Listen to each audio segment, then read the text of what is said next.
Good morning, gentlemen and ladies. Now, who's been conducting you most recently? Herbert von Karajan, Sir Thomas. Oh, excellent, excellent. Sort of musical Malcolm Sargent. What are we running through today? The Pathétique, Sir Thomas. Well, we have to see what we can do to cheer it up. The English do not really care for music, but they absolutely love the noise it makes. What else have we here? Symphony number 3 of Brahms. Suitable for all weathers, all seasons of the year. Music, gentlemen, should sound beautiful. First and last, it should enchant the ear. That's all it was intended to do. Never mind the inner significance. No time should be wasted worrying about metaphysics or philosophy or criticism of life or what the composer is saying. Music is simply sound. Either you like it or you don't. Right, come along.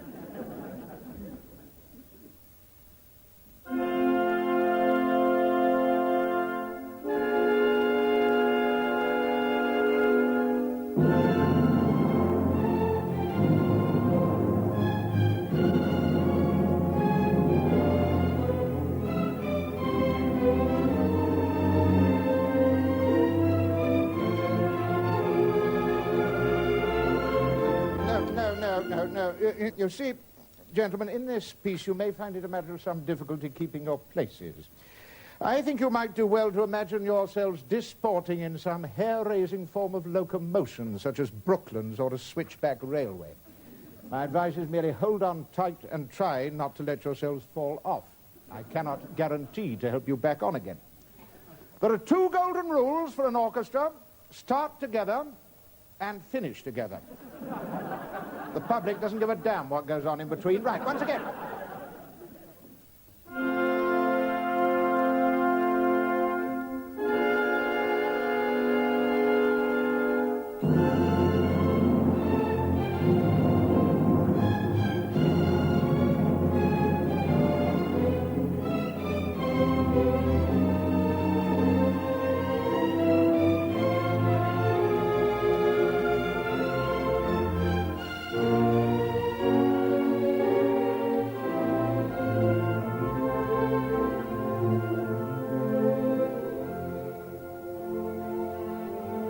The image of Sir Thomas today in the memory of our nation is of a grand old man moving in state, slowly and decorously, almost benignly institutional.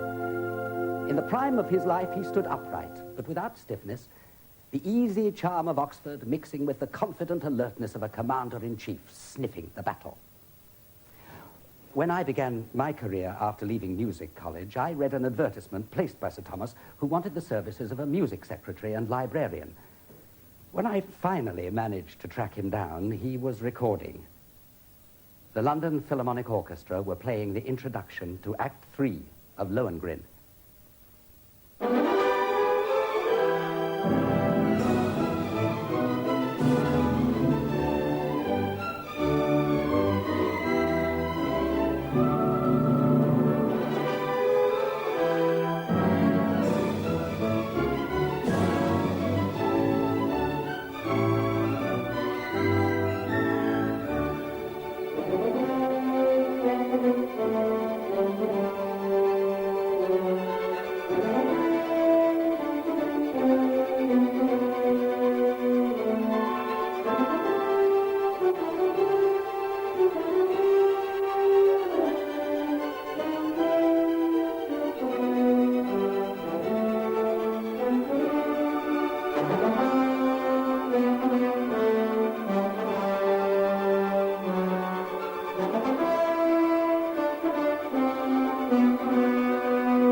In the silence that followed, all he said to me was, "Hello?"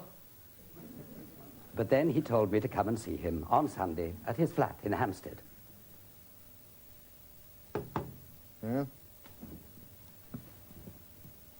Well, what do you want? I've come to see you, sir. What for? Well, you asked me to. Oh, yes, yes. Come and sit down.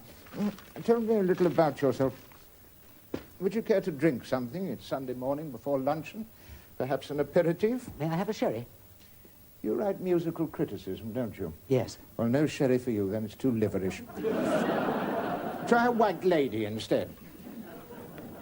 Now, you are to come and see how my great machine works. Come and see me tomorrow morning at Covent Garden Opera House. I shall want you to be my odd job man. First of all, you must play any operas from score that I may wish to hear, and I know you can. Your principal told me so. Next, you must bring my full scores from the theatre to me here as and when I want them. And then you must ask my secretary, Miss O'Donnell, where my little alpaca jacket is, which you must always place on my desk in the mornings, my conductor's desk, I mean. I shall want you to catalogue my library, all this library here, and pick out any pieces you think might be interesting for a book that I'm writing about my friend Delius. One more thing. I'm sending you on visits to interview people, and I want you to go to Norwich to see a crashing old bore who's the secretary of the festival there. You must stop him from persuading the choir to perform some wretched old chant called I can't remember, something about the tribes of Israel. Never mind, it's a dreadful piece and they mustn't do it. How about another white lady? And from that Sunday morning, everything seemed enchanting and wonderful to me. While at the same time, Beecham became exacting and quite ruthless. Where's my alpaca jacket? Here, Sir Thomas. Have you and Tertis marked up the scores for Paris? Very nearly, Sir Thomas. Well, where are you now? Where are you hiding? I've got the Don Giovanni violin part, Sir Thomas. No, this won't do at all. I want you to rescore the entire recitative for Don Giovanni. I don't care for the effect of the harpsichord. What is wrong with the harpsichord, Sir Well, Thomas? it doesn't sustain Mozart's chords, and I don't care for the noise it makes. Sounds like two skeletons copulating on a corrugated iron roof. In a hailstorm. My idea is to rescore the entire continuo for divided cellos. See that it's done at once, and you'd better tell Mr. Tertis. But, sir, there'll hardly be time Don't before... talk to me about time. Just get the parts rescored. For the divided cellos. Often, only 2 minutes before a concert, we would be summoned to Sir Thomas and given a mass of entirely new instructions. And whenever the time factor was mentioned, there was always a roar of abuse. And whatever happened on these occasions, Lionel Tertis, the principal viola player, would always say, "No man has done more for British music than Sir Thomas." And so we would take off our coats and start all over again.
In performance, I would stand there transfixed with delight and astonishment.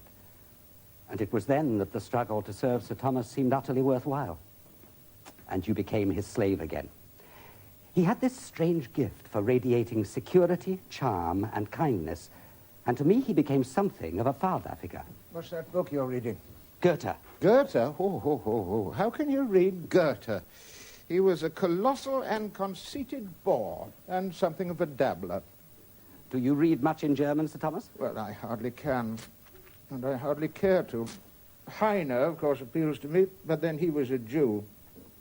So not even the German language got in the way of his wit. But surely Goethe's love poems affect you? A literary affectation. Goethe ran away from sex. He was a spinster.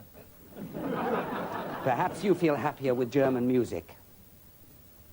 Bach is, I think, my most potent aversion. Too much counterpoint. Protestant counterpoint. Bach composed in only 2 tempi, quick and slow, but his music is associated in Protestant countries with biblical texts, which are, of course, sacrosanct.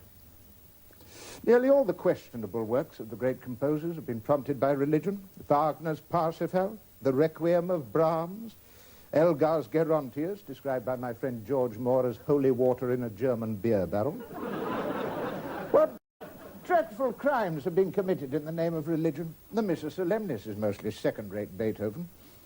In fact, most of Beethoven's second-rate anyway. Oh, now, Sir Thomas... As measured by the values set up by? Mozart, Sir Thomas. Mozart, exactly. I mean, look at the last movement of Beethoven's 7th Symphony. What can you do with it?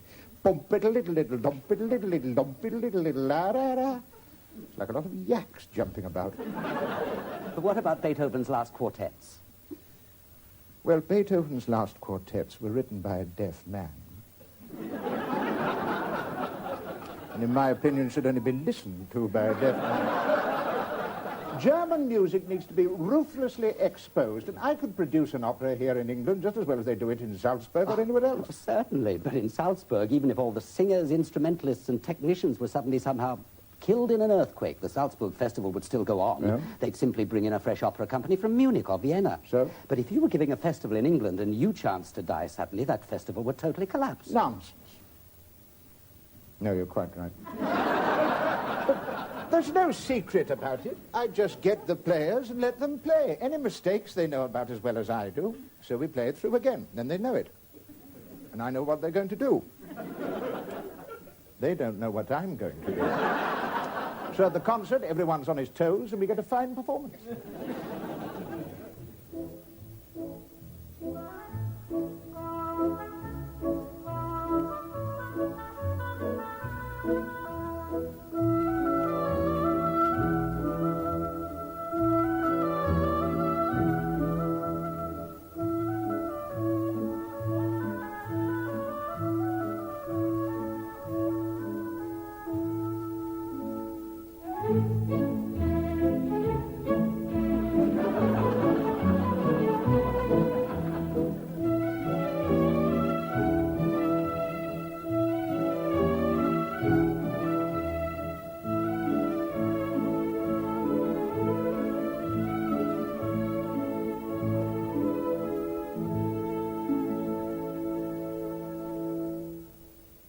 Sir Thomas's entire working days and years were presented to an audience. I often wondered what manner of man he was when alone and unobserved. Well, as a child, I was the delight of my mother and father. I hardly ever spoke. My father was a member of a Lancashire family enriched by the manufacture of pills. Yes, the very same.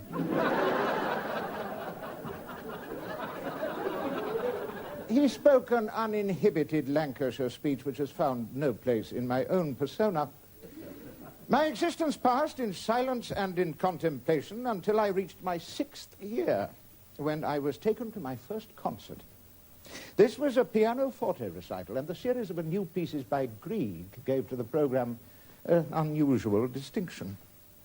Long after I'd been put to bed that night, I lay awake thinking about my novel experience.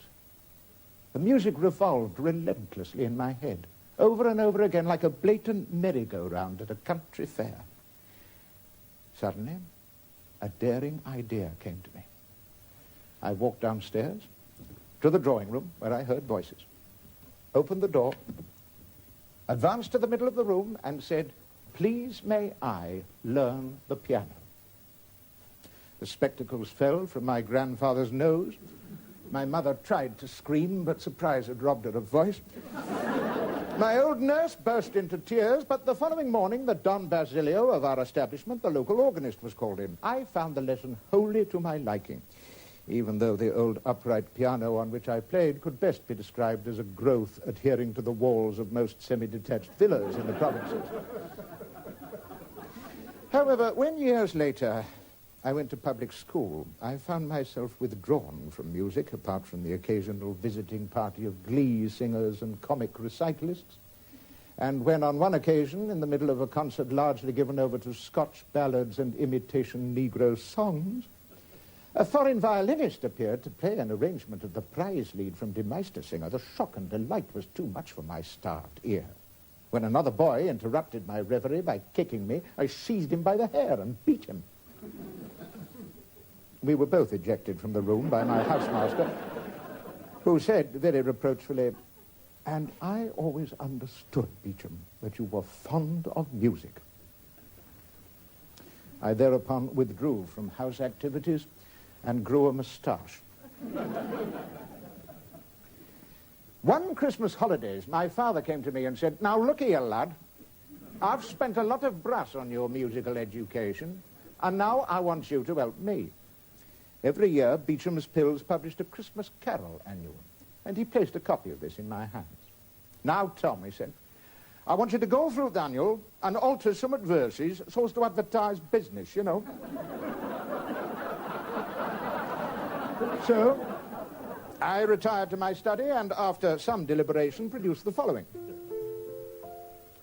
Hark the herald angels sing, Beecham's Pills are just the thing.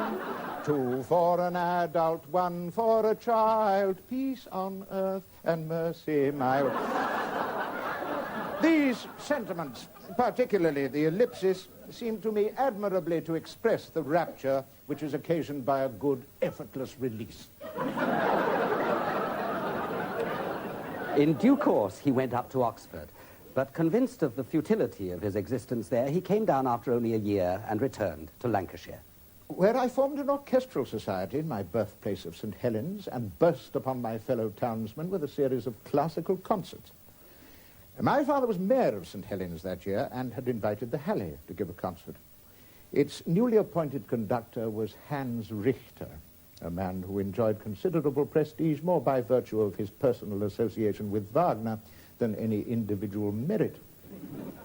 At the 11th hour, it was announced that Richter could not appear. Sir Joseph Beecham was in despair. I naturally suggested that I should take his place. The authorities in Manchester were aghast and appalled. But my father rose in paternal wrath and said, "My son is going to conduct, and if the Halle Orchestra doesn't like it, it can stay away, and I shall send to London for another band." At 8 o'clock, I lifted my baton for the first time.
There were none of the hitches expected in most quarters, and hoped for in some.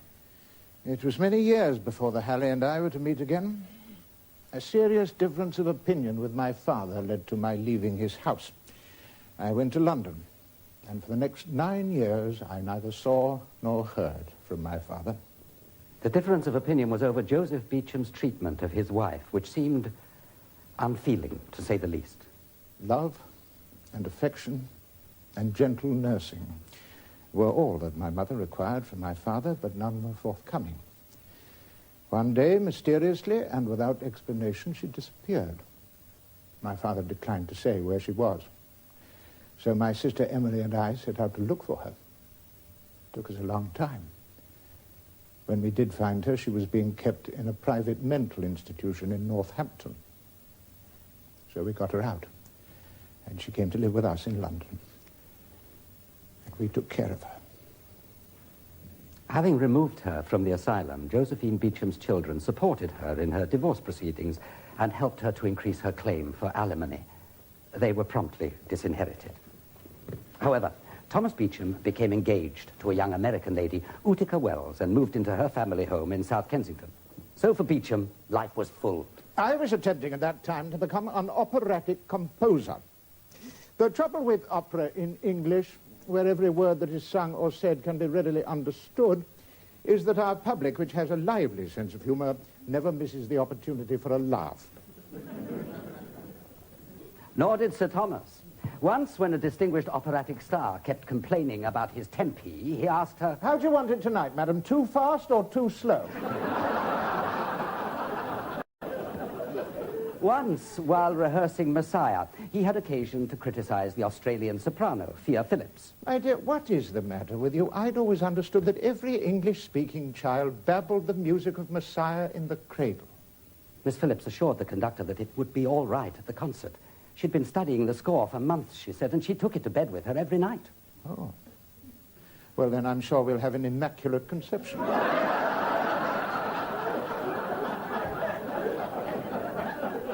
In 1904, he traveled abroad.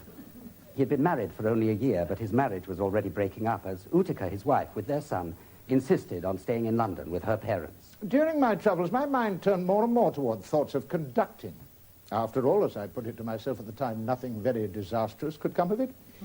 Why do we in England always engage at our concerts so many third-rate continental conductors when we have so many second-rate conductors of our own?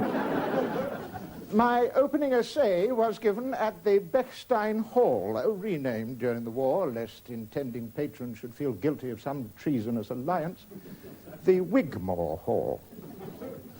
My first sensation was one of disappointment with myself. Somehow I was not getting from my orchestra the sound, the tone, the general effect that I wanted. At one moment the brass would be excessive, at another inadequate, the woodwind strident or feeble, the strings feverish or flaccid. There was no balance between the component parts of the whole. Well, I thought, there could be very little doubt where the fault lay. The deputy system. Now, you take a case. A, whom you wanted, signed to play at your concert, but he sent B, whom you didn't mind, to the first rehearsal.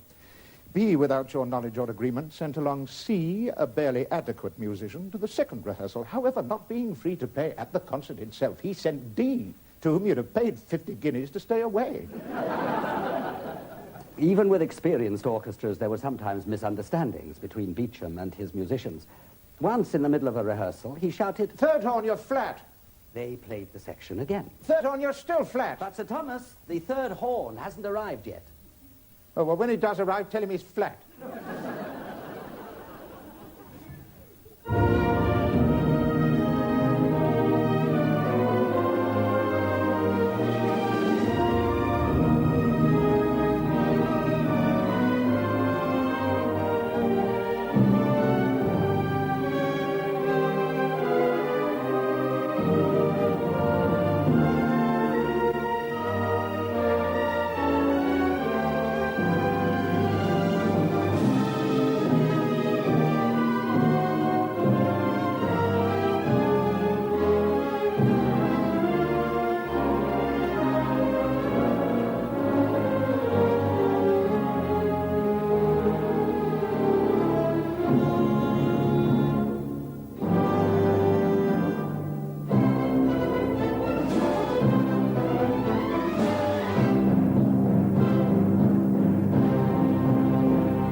At a rehearsal of La Boheme, he stopped an orchestra to speak to the tenor as he lay on the bed when Mimi is dying. Mr. Nash, I can't hear you. Sing up. But how do you expect me to sing my best in this position, Sir Thomas? In that position, my dear fellow, I have performed some of my greatest achievements. He enjoyed singing along with the orchestra.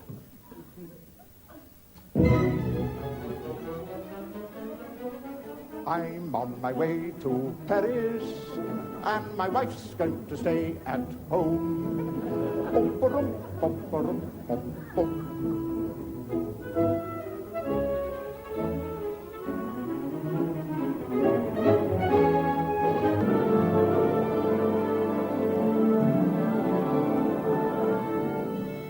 I remember Sir Thomas entering the Free Trade Hall in Manchester to rehearse the Halle on a bitter, foggy morning. He took off his glasses and he polished them with a large, immaculate white linen handkerchief. And then he tapped the desk with his stick. Good morning, gentlemen and ladies. Now, where are we? Delius. Does anyone feel inclined on this salubrious Manchester morning to play Inner Summer Garden of Delius? No, thought not. So, let us pass on to Strauss's Till Eulenspiegel. Well, not in tonight's concert. No. Very hard, I could have sworn it was. Oh, Don Quixote. Yes, well, I knew we had to play something by Strauss. Well, gentlemen, I'm sure I don't need to tell you anything about Strauss's Don Quixote. I certainly don't intend to this morning, or any other morning. So, let us pass on to the next piece, which I believe is the Enigma Variations of Elgar. Pretty piece. Thousand pities that Elgar was lured into composing symphonies and oratorios. Well, I won't ask you to play the whole thing, but let us begin with number 6, the Viola Variations. And, gentlemen, if I seem to you to be lingering over much, just go ahead, take no notice of me.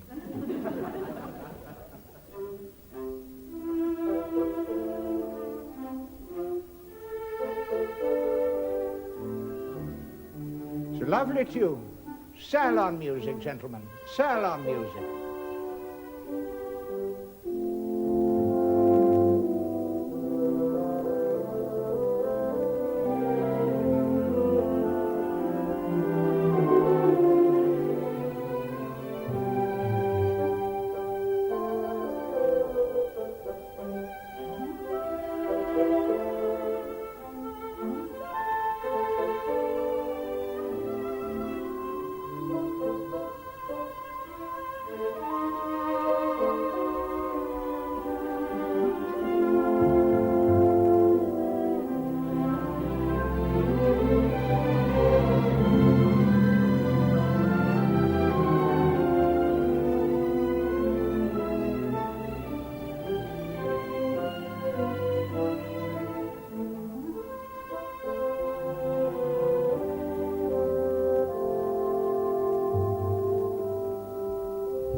At rehearsal, he would usually let an orchestra play a piece straight through before giving any notes.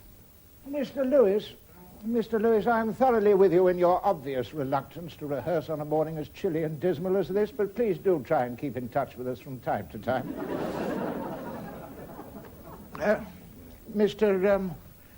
What is your name? Yes. Ball, Sir Thomas.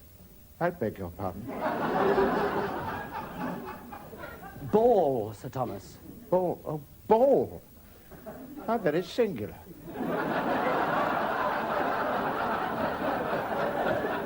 Once in America, he felt disinclined to rehearse the awkward cello part in Brahms' second piano concerto. Yes, I think we'll just run through the closing bars. Oh, but Sir Thomas, I must rehearse the cello part. The piece is entirely unfamiliar to me. I've never played it before.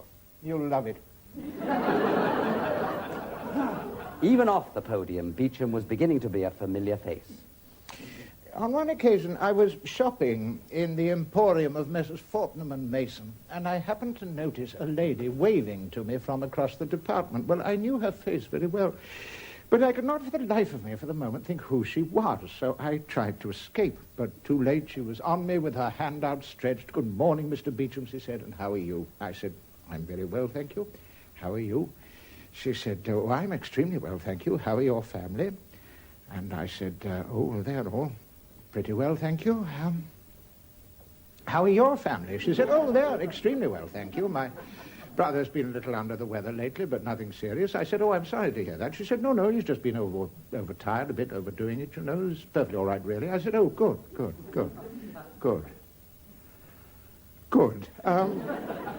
Tell me, I said, what is your brother doing just at the moment? And she said, well, he's still king.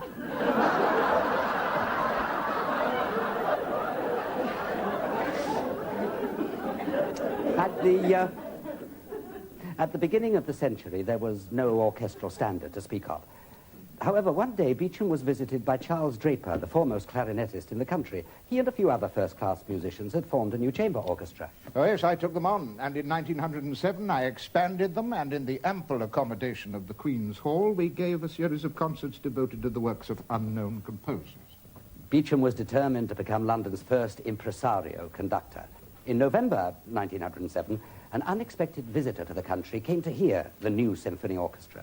It was Frederick Delius, who had arrived only a few days before from Rome. Now, here was a composer whom I'd never seen before, whose work was quite unlike any others or anything that was being written at that time. People didn't seem to know what the devil to make of it. Well, I found it as alluring as a wayward woman, and I determined to tame it. It wasn't done in a day. Nothing of Delius's music had been played in England since the concerts he conducted himself between 1899 and 1907. Yes, you might just as well talk to a child as talk to the average manager about Delius, or about anything out of the common. He knows about half a dozen composers, that's about it. Just as the average virtuoso on the piano or the fiddle knows about 5 or 6 concertos. Won't bother to learn anymore, that'll see him through. He can go on doing those for the rest of his life. Now, a village Romeo and Juliet is, at any rate, a masterpiece, and yet you never hear it in either of our 2 opera houses in London. But then why should you? The public don't know it. The managers don't know it. The people who run the opera business, let's call it, they don't know the work. They don't know Irmelin. They don't know the magic fountain. Well, that's understandable. They don't know Coanga. They don't know what is dramatic in an opera. There is a point of view rather prevalent in this country and also in America that an opera cannot be dramatic unless it has 5 or 6 people slaughtered on stage in conditions of horror, or at least under very disagreeable circumstances.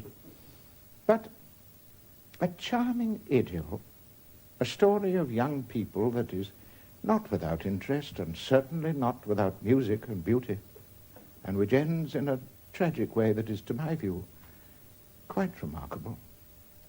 No horror. Lots of pity, but no terror. Well, that isn't dramatic.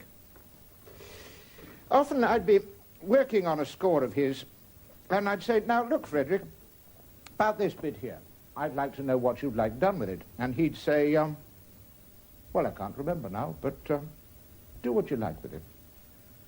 Now, that's very charming, isn't it? And I've applied that principle to the work of every other composer.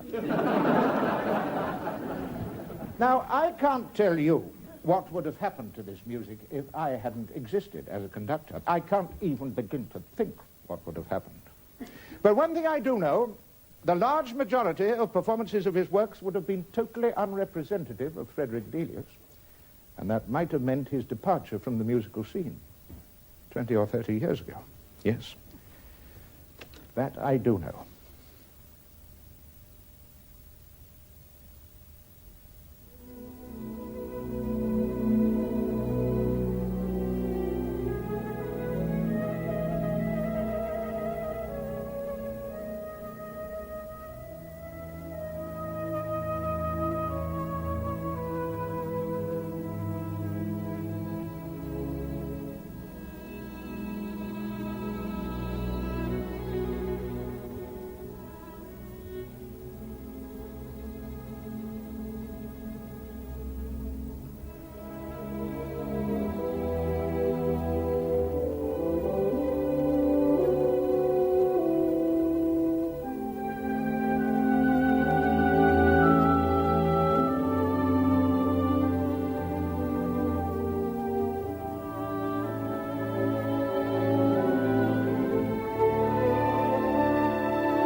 Now, I see from an announcement that I am to give you a talk on Mozart. Well, I want to make it quite clear at the outset that I could not possibly give a talk on Mozart in 1 hour or 2 or even 3. I should need at least a month for the task. Now, had I said that 50 years ago, I should have been greeted with a roar of laughter. Nothing so remarkable has happened in my time, in the entire field of music, as the revaluation all over this earth of Wolfgang Amadeus Mozart. When I first entered the musical scene in London, not an unmusical place as big towns go, I found that the public, as well as the press, was acquainted with 3 out of the 41 symphonies, 2 pianoforte concertos, 2 or 3 sonatas for pianoforte, and 2 operas, very imperfectly, with a complete lack of understanding as to their contents and meaning, and that was about all. So I made up my mind to do what I could to improve the situation. Now, I had known Massenet, who loved Mozart, and I'd known Saint-Saëns very well, and he loved Mozart, and Humperdinck. And my father had known Gounod very well, and he worshipped Mozart, and he'd known Brahms and Dvorak, and they loved Mozart, and they were all of a mind that this man was the most remarkable musical genius the world had ever seen, and that the present attitude towards him was one of the mysteries of the age. And then, suddenly, for no reason, the wheel turned, and it turned in the right direction, and people began listening to Mozart with new ears. I had the honor of presenting the first production of Così fan tutte in this country, the first public performance. That was in 1910, only 120 years after the death of the composer. It's rather a record, that, to Great Britain. 120 years took to get here, yeah. Well, 50 years ago, I could not have given a concert of Mozart and expected a full house.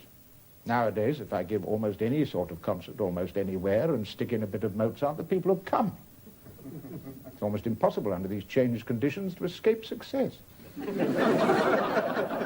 Not suggesting I want to. 650 works, ladies and gentlemen, and all of them written within the space of 35 years. An ingenious friend of mine who had a flair for mathematics set his mind to working out how long Mozart must have written for every day, considering only the notes he wrote between the ages of 20 and 35. Took him a long time. And he discovered that Mozart must have written for not less than 8 hours every day. Now think of that. 8 hours of writing every day for 15 years. So the question arises, when did this fellow think? I mean, he must have eaten, must have drunk. Presumably he slept from time to time. People, you know, always have this extraordinary idea that the music of Mozart is very agreeable and easy to sing. It's very difficult music indeed to sing and to play. In fact, I don't know anything so difficult because, you see, the thing is, the fellow writes in such a way that every note counts. I mean, it's not like the music of my old friend Richard Strauss or Frederick Delius. There are pages and pages in their music where you can extract a few thousand notes, you know, and nobody's very much the wiser. But you can't do it with Mozart. One note played a little off-key by the 19th violin provokes almost a resentment in the conductor, uneasiness in the audience, and, of course, exasperation in the press. Isn't it?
Once in the 1930s, rather to my surprise, he told me that he planned to present Alban Berg's Wozzeck at Covent Garden. I shall go into the country and study the score. 3 weeks later, I was asked to lunch. How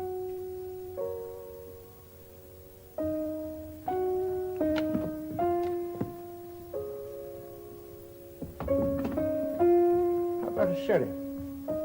May I have a white lady? Oh, help yourself.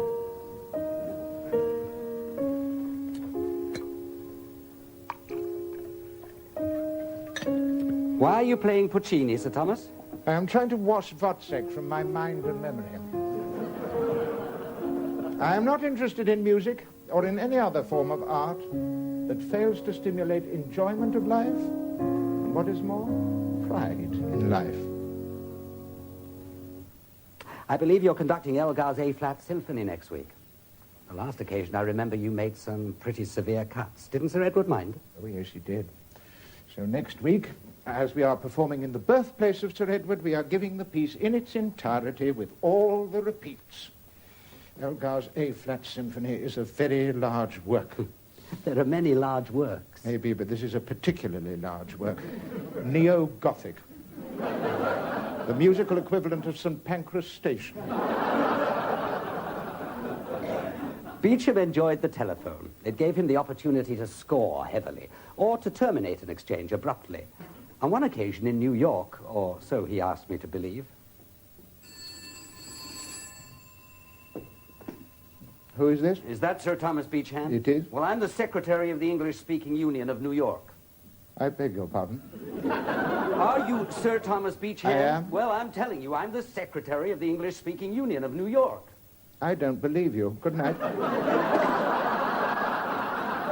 Back in England in 1909, Beecham produced his first London opera, Ethel Smythe's The Wreckers, at His Majesty's Theatre. And so began his lifelong battle with singers. At a rehearsal of The Wreckers, as he reached the final drowning catastrophe, the hero stopped in his tracks. What's the matter, Mr. Coates? I was just wondering, is this the place where I'm supposed to be drowned by the waves or by the orchestra? Singers always seem to want to be heard above the music.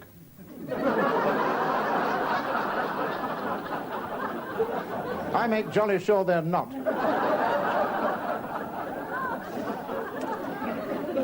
This opera, though, this opera, The Wreckers, was the occasion of my reunion with my father. I discovered that he'd become keenly interested in my doings and had a habit of slipping into a remote seat at the back of a concert hall and then stealing away before the end, lest his presence be discovered and reported to me. We were to give a gala performance of The Wreckers before the King and Queen. Somehow this news was murmured in advance to my father, and we could not keep him away from the theatre. I remember pointing him out to Ethel Smythe, hiding behind a pillar. The reunion itself took place in a lawyer's office.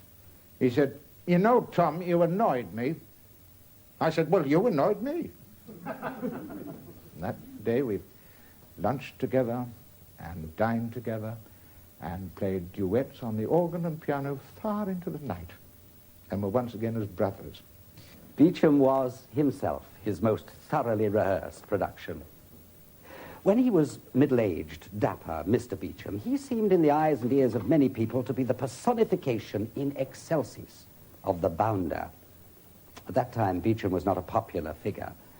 Why doesn't he pay his income tax, the British people asked, not knowing the complications of his financial affairs, and complicated they were. They occupied an army of accountants. One, having wrestled all through the night with a problem, called on Sir Thomas the next morning. "Sir Thomas, I have been going over your affairs until the crack of dawn. I should like you to enlighten me on one most crucial point. And what is that? Do you owe, or are you owed, £2 million? The answer is in the affirmative. In both cases. After an action when he was cited as correspondent in 1910, the British public was equally unsympathetic to his marital arrangements. Why doesn't he live with Lady Beecham, they asked. At about this time, he walked to the conductor's desk in Birmingham in complete silence. He bowed to the audience. Not a hand clap, not a sound. He turned to the orchestra. Let us pray.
At the end of one of his many trials with the income tax commissioners, after which he was finally declared bankrupt, the judge asked, "But, Sir Thomas, what did you spend all your money on?" On music, my lord. "But what was the good of that?" Surely, if we are a musical nation, we should have fine British artists, concert halls, municipal orchestras, and 1,001 musical things that other countries boast of. The truth is, you have so allowed yourselves to be flattered to a state of self-conceit that not only are you the musical laughingstock of the world, but you are content to listen to rotten foreign singers, rotten foreign pianists, rotten foreign orchestras, and what is more, rotten foreign conductors as well. Toscanini. What do I think of Toscanini? A glorified Italian bandmaster. You've heard those lively band competitions in Paris? Well, Toscanini had found his métier there. Much is made of the fact that he conducts without a score, but Toscanini is so short-sighted he wouldn't be able to read a score. But though it is generally known that he always conducts from memory, and though it is generally known that he's almost half blind, nobody apparently is aware that he's also stone deaf. It's true. It should perhaps be pointed out that Toscanini, in his turn, always referred to Sir Thomas as Pagliaccio. Look, I am not the only conductor in this country. On the other hand, I'm better than any damned foreigner. Now, you take Malcolm Sargent. Oh, no, you'll have to call him Sir Malcolm now. Why? Well, didn't you know he'd been knighted? No. I knew he'd been doctored. Yeah, poor old Malcolm. We always used to call him Flash Harry. Now, Malcolm is an extremely accomplished musician and an incredibly accomplished conductor. I appointed him as my deputy, knowing that my orchestra would be in safe hands while I was away. Now, you take my advice. If ever you appoint a deputy, choose one that you can trust technically, but his caliber should be such that the public are always very pleased to see you back again. He did have an enormous success in Tokyo. Good Lord, Malcolm in Tokyo? What was he doing there? Conducting. Flash in Japan.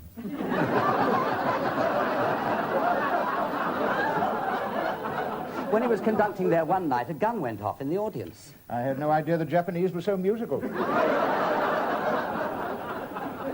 In 1916, Beecham was knighted, and it was at this time, too, that his father's death threw all his affairs into confusion, and he came by the reputation of being bankrupt.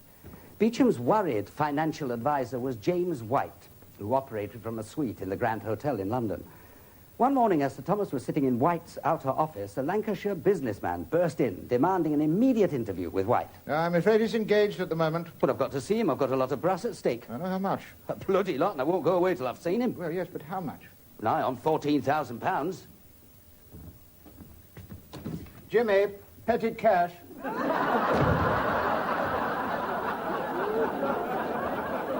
In the 1930s, emerging from a period of ill health and harassed by his creditors, his tongue frequently lashed out in all directions at the people of Birmingham. Your town hall is one of the last places in the world that anyone would wish to sing or play in. Everything is wrong with it, except the outside. Of one of his esteemed colleagues. Sir Adrian Bolt came round to see me this morning, positively reeking of Horlicks. of Sydney Harbour Bridge to the proud mayor of Sydney. I don't like it. Why don't you have it removed?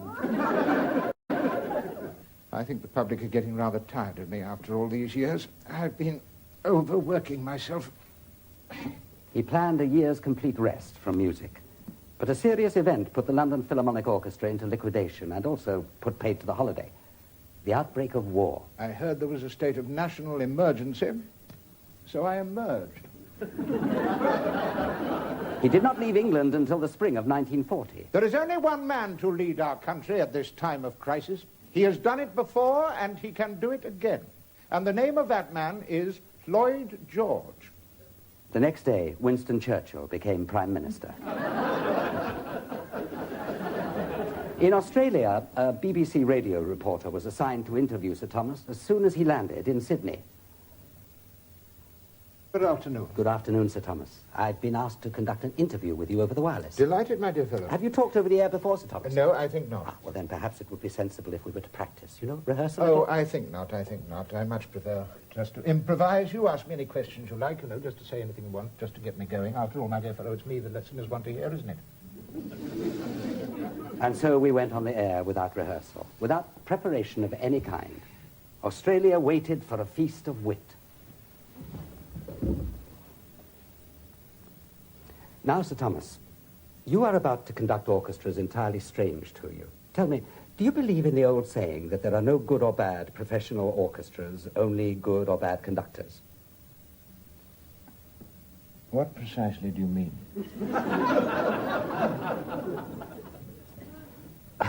Well, I was asking if you believed in the saying that there are no good or bad orchestras, only good or bad conductors.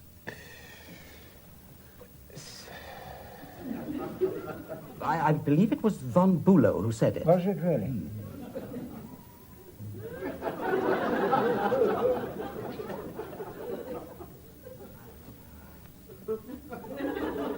Do you intend to conduct much Mozart?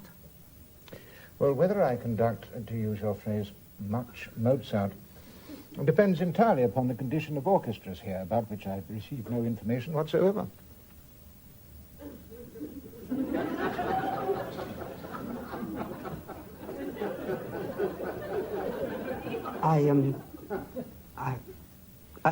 I believe you intend to include some Berlioz. Quite possibly. And Delius? Well, I see no reason why not.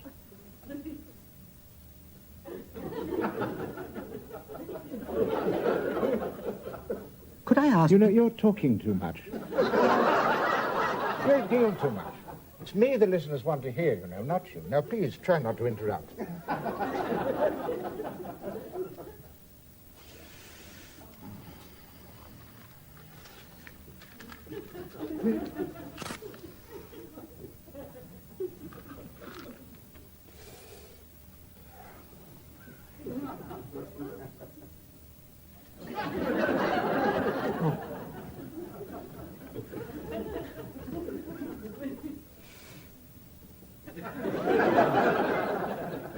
Thank you, Sir Thomas. Thank you, my dear fellow.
Many of Australia's best instrumentalists were away at the war. In Brisbane, Beecham rehearsed the prelude to Tristan and Isolde in a schoolroom. A greying lady led the cellos, a music teacher. She drew her bow passionately, but her tone was excruciating. Madam, you have between your legs an instrument capable of bringing delight to thousands. And all you can do is scratch it. Sir Thomas didn't really like to have women in his orchestras. Oh, I'm sorry. I'm certainly here, please. I didn't mean it. It wasn't that he objected to them on musical grounds. He simply maintained that if they weren't good-looking, it upset his players. And if they were good-looking, it upset him. On one occasion after a concert, he was visited in his dressing room by an extremely attractive young lady who asked if he would do her the honor of becoming godfather to her child. Delighted, my dear. But why bring God into it? This from the man who married 3 women and had famous liaisons with others. At the end of the war, Beecham and his new wife, the pianist Betty Humby, returned to England in a Dutch cargo boat. As soon as he landed, Sir Thomas was run to ground in a Liverpool barber's shop. He was asked what he was doing there. I always come to Liverpool for a shave. The restrictions of wartime England proved no obstacle to Sir Thomas. One afternoon, a certain Dr. Hunt was sitting in his consulting rooms in Sloane Street when the telephone rang. Dr. Hunt, this is Sir Thomas Beecham speaking. You don't know me, but I am in urgent need of your professional services. Kindly drive at once to my home, number 143, Hamilton Terrace, Northwest 8. I shall be much obliged. Reluctantly, the doctor cancelled his appointments and drove to St. John's Wood, where he was astonished to find Sir Thomas in full evening dress and apparently in the pink of condition. Dr. Hunt, I presume. But, Sir Thomas, I understood you were ill in bed. My dear fellow, who said anything about my being ill? In point of fact, I'm due to conduct tonight at the Royal Albert Hall. No, my difficulty is how to get there. Due to petrol rationing, my car is immobile. Taxis are unobtainable. I have appealed in vain to the fire brigade, and public transport is out of the question. Doctors seem to be the only people who can move around nowadays. Now, on your way back to Sloane Street, you will pass directly by the Royal Albert Hall. I shall be most grateful for a lift. I don't know that if you and your wife are fond of music. In case you are, here are 2 tickets for the concert tonight, and I hope that afterwards you'll be good enough to drive me home. Beecham got his lift to the Albert Hall. Dr. and Mrs. Hunt went to the concert, drove him home afterwards, stayed for supper, and remained close friends for the rest of his life. Despite the war, Beecham was still full of ambition for British music. I'm going to found one more great orchestra to round off my career, my 5th, the Royal Philharmonic, which is going to be the greatest orchestra ever. People always tell me I will not get the players. I always do. I get the finest players in the country. They're so good they refuse to play under anybody except me. Sir Thomas, I have heard that you're occasionally conducting from a score these days. Yes, but I don't like it. A score at a performance gets between the conductor and his orchestra, short-circuits personal rays of influence. Do you think there will always be audiences for live music? Oh, yes. But don't neglect the receptive power of the audience. I never fail to consider it. I don't agree with Mahler's maxim that if a slow movement's not going any too well, then play it even slower. No. If I sense any tedium or lack of interest in the audience, I quicken the tempo, play it a bit louder. Never conduct over an audience's head. It's an impertinence to do that. Besides, there is the not unimportant question of whether the music is beginning to bore me. If it is, very well. I just go ahead and get it over with as quickly as possible. Illness forced Lady Betty to withdraw from the concert platform. And in 1958, just as he was about to begin a brilliant season in Buenos Aires, she suffered a fatal heart attack. Beecham was brusque with sympathizers. I don't want sympathy. I don't want all that guff. I just want to be left alone. On his return to London, a man who knew him by some extraordinary mischance had not heard of his bereavement. Sir Thomas, how good to see you again. And how's Betty? She's on tour with Vaughan Williams.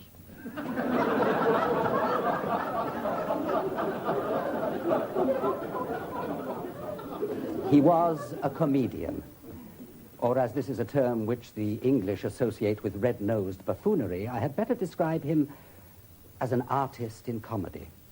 But he was not a wit in the epigrammatic way of Oscar Wilde. Sir Thomas indulged not so much in wit as in waggery. He was not 18th century in manner in the least. He belonged entirely to the 19th century. When he appeared one Saturday morning at one of Sir Robert Mayer's children's concerts in his 75th year, he walked slowly and heavily to the rostrum. When he arrived there, he bowed to the little boys and girls. Ladies and gentlemen, I should not like you to think that my almost imperceptible progress to the podium this morning was due to any reluctance on my part to perform to an audience of children. No, my slow progress was due entirely, I'm afraid, to the infirmities of old age. Now, the first piece on our program this morning is by Mozart. He wrote it at the age of, well, when he was about your age, sir.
I came to love him.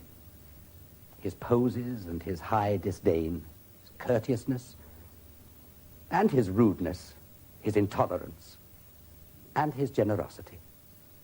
At my last meeting with him... Oh, a white lady for my friend. He drinks nothing else. He calmly planned his next decade or so. I shall conduct only 18th century French music of a very select order. He would buy a house in France. The only civilized place left on the face of the earth. He would conduct few operas. No singers for me today, my dear fellow. They all want microphones. Life, he was beginning to realize, begins at 70. In fact, the first 70 years are the worst. And his philosophy of life? Try everything once, except incest and folk dancing.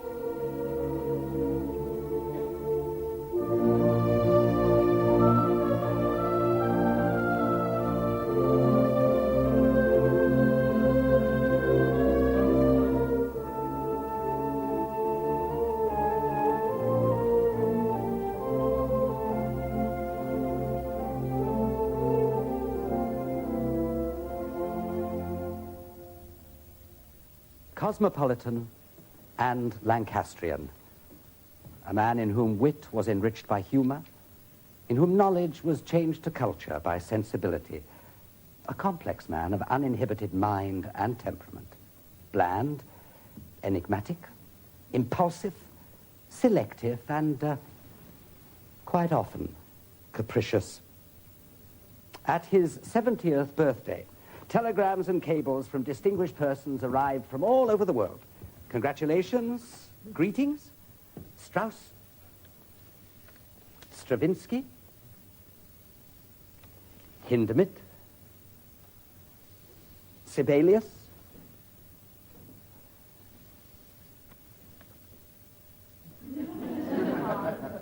Nothing from Mozart. At 80, he conducted Goosen's newly scored Messiah. At a rehearsal, he had noticed the simpering manner in which a chorus of elderly spinsters had been singing, "For unto us a child is born, unto us a son is given." Now, come along, ladies. A little more joy, please. And not quite so much astonishment.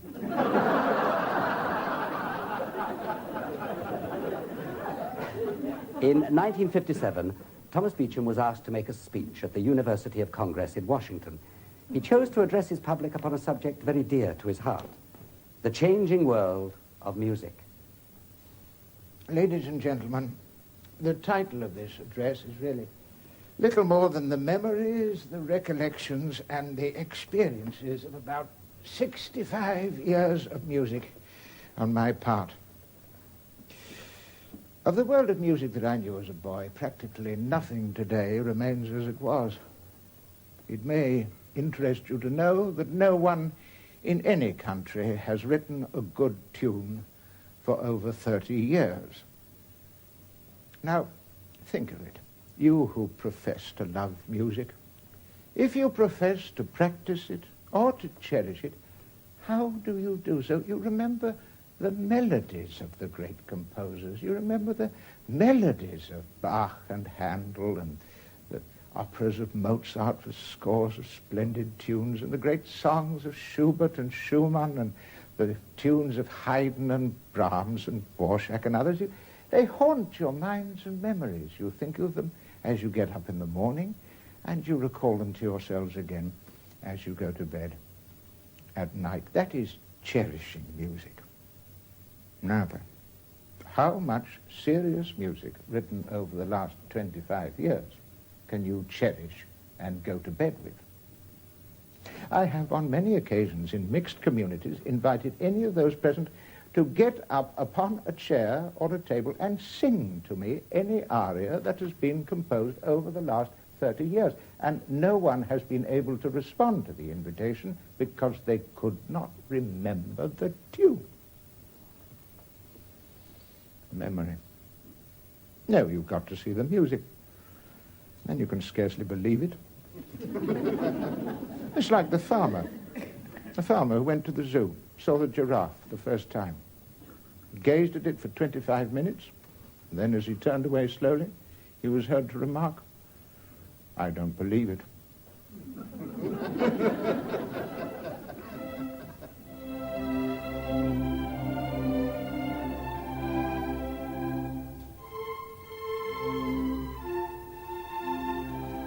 I knew every one of the melodies of Mozart from beginning to end by the time I was 10 or 11 years old.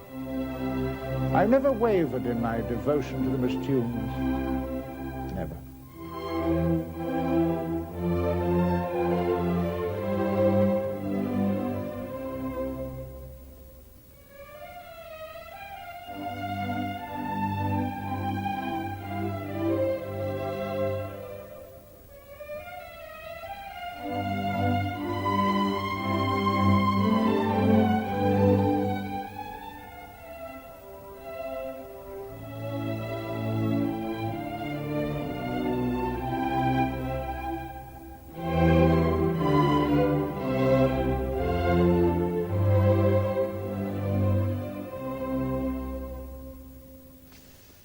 I were a dictator, I would make it compulsory for everyone between the ages of 8 and 80 to listen to Mozart for a quarter of an hour every day for 5 years.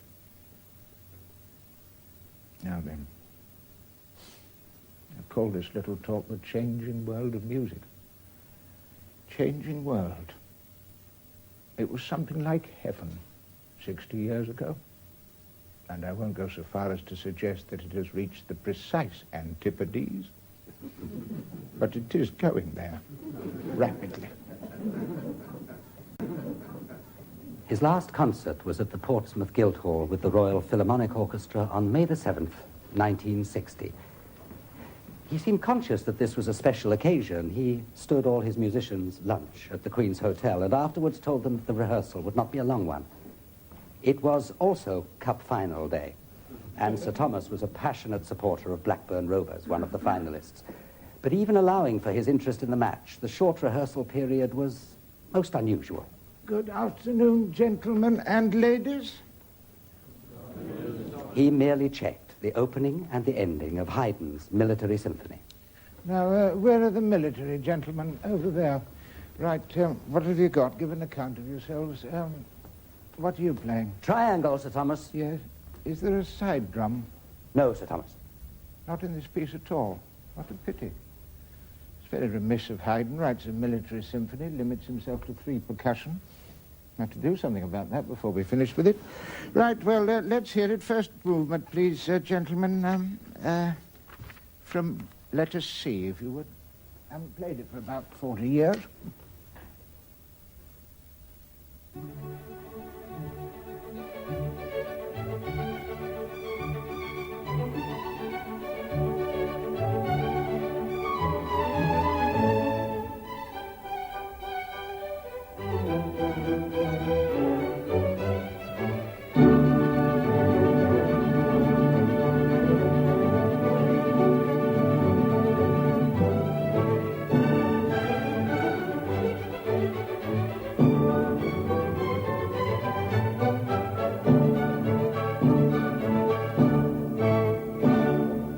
Now, gentlemen, let us get down to the important business of the day.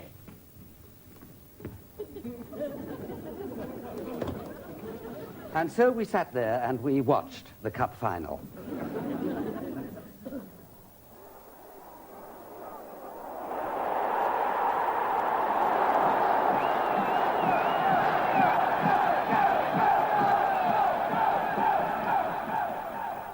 At the far end of Portsmouth Promenade, beside the square tower, a bench, an ordinary public park bench, inscribed with Thomas Beecham's name, commemorates this last concert. Nearby, more solemn plaques salute great naval heroes and events in English naval history. Somehow it seems fitting that Beecham should be honored with the fighting men of his nation, for his life was a series of battles fought with enormous courage on behalf of his country's music. And his enemies were the press, the music critics, the income tax commissioners, and at times, the British public itself. When, at the end of his life, it took him to its heart, we knew that he had won his battles. And while I wonder that for some years this was the only public memorial to one of the greatest Englishmen of our age, I sometimes think that if Tommy's ghost were to ever walk the battlements of old Portsmouth, he would give an approving nod to this simple memorial. The years are nothing. Thought and feeling, principally feeling, are all that matters. Say what you want to say, firmly and with conviction. The only thing that counts in playing, in conducting, well, yes, even in misconducting, is this. Whatever you do it with conviction. Come along, gentlemen. Let's show them what we can do.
Ladies and gentlemen, in upwards of 60 years of concert giving, it has seldom been my good fortune to find a program printed correctly.